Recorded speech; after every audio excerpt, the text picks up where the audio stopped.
मुख्यमंत्री के खिलाफ एनआईए की जांच की सिफारिश के बाद आम आदमी पार्टी का एलजी पर पलटवार। बीजेपी के एजेंट के तौर पर काम कर रहे हैं एलजी। दिल्ली बीजेपी अध्यक्ष वीरेंद्र सचदेवा ने किया सीएम केजरीवाल के खिलाफ एनआईए की जांच की सिफारिश का स्वागत। कहा यह सबसे बड़ा देशद्रोह का मामला है।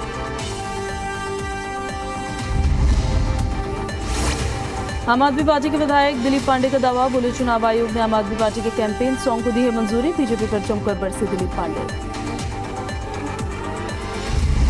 राजीव चौक पालिका बाजार में आम आदमी पार्टी ने की जेल से जवाब वोट से संकल्प सभा। दिलीप पांडे ने शिरकत की। जांच एजेंसियों के दुरुपयोग का आरोप चढ़ा। आम आदमी पार्टी के कैंपेन सॉन्ग पर दिलीप पांडे ने की प्रेस कॉन्फ्रेंस। इलेक्शन कमीशन पर उठाए सवाल। बोले संविधान का दुरुपयोग कर रही है बीजेपी।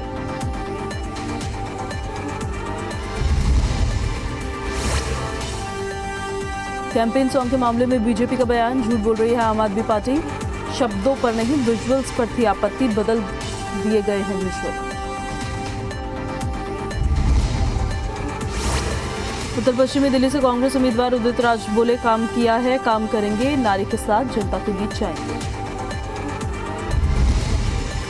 दिल्ली में नामांकन के आखिरी दिन कांग्रेस प्रत्याशी कन्हैया कुमार ने किया नामांकन। देवेंद्र यादव, गोपेल राय और संजीव झा मौजूद रहे।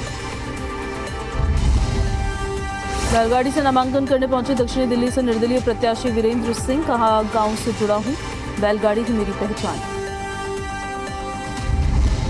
गुरुग्राम कोर्ट में पेश हुए करनाल से कांग्रेस प्रत्याशी दिव्यांशु बुद्धिराजा 50,000 के निजी मुचलके पर मिली समाप्त। करनाल से बीजेपी उम्मीदवार मनोहर लाल ने कांग्रेस उम्मीदवार दिव्यांशु बुद्धिराजा को बताया भगौड़ा कैंडिडेट। कहा कांग्रेस ने आपराधिक किस्म के लोगों को चुनावी मैदान में उतारा। चीन के रूपगढ़ गांव में ट्रैक्टर पर सवार होकर पहुंचे सोनीपत से बीजेपी उम्मीदवार मोहनलाल बड़ौली। कहा बीजेपी की जीत सुनिश्चित।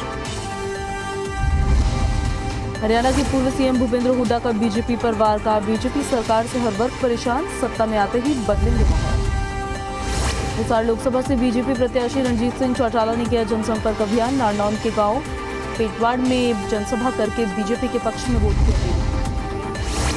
सिरसा से बीजेपी उम्मीदवार अशोक तंवर ने किया कई गांवों का दौरा। कांग्रेस पर साधा निशाना। कांग्रेस विवाद में उलझी हुई है।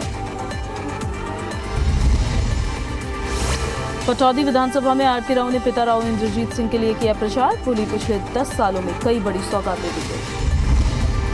भूपेंद्र हुड्डा का बीजेपी पर तीखा वार। बोले हरियाणा सरकार से हर वर्ग परेशान, विकास में नंबर 1। हरियाणा आज अपराध बेरोजगारी में बना नंबर 1। लोकसभा चुनाव को लेकर हरियाणा में तैयारी पुख्ता। मुख्य निर्वाचन अधिकारी अनुराग अग्रवाल का बयान। वोट प्रतिशत बढ़ाने के लिए लोगों को कर रहे जागरूक। लोकसभा चुनाव को लेकर चुनाव आयोग की राजनीतिक दलों को हिदायत। एआई आधारित टूल्स का न किया जाए गलत इस्तेमाल। कांग्रेस कार्यकर्ताओं को राहुल का संदेश। ये कोई साधारण चुनाव नहीं, लोकतंत्र और संविधान को बचाने की लड़ाई है। संविधान को लेकर राहुल गांधी का बीजेपी पर फिर वार। का संविधान बदलने की हो रही कोशिश, आदिवासी दलितों का छिन जाएगा। अमेठी में कांग्रेस दफ्तर के बाहर हमले को लेकर एफआईआर दर्ज। कांग्रेस ने बीजेपी पर तोड़फोड़ का लगाया आरोप।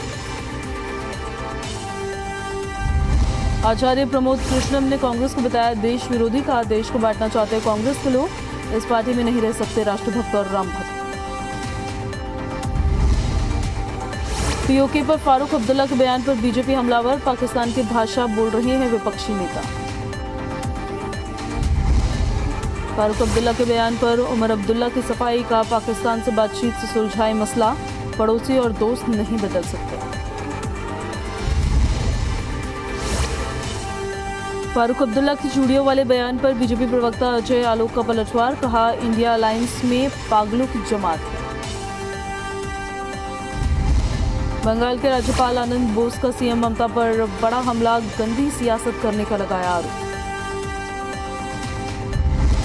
यूपी के शाहजहांपुर में सीएम योगी ने भरी हुंकार, औरंगजेब का जिक्र कर विपक्ष पर साधा निशाना। कहा ये नए भारत राष्ट्रभक्तों का नहीं हो सकता अपमान। पुंछ हमले को लेकर दिए बयान पर कांग्रेस नेता चरणजीत सिंह चन्नी ने दी सफाई। देश के जवानों पर गर्व, लेकिन बीजेपी बताए कैसे हुए हमले।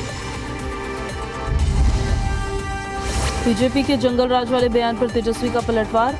अगर लालू जी का राज जंगल राज था तो बीजेपी का राक्षसों का राज।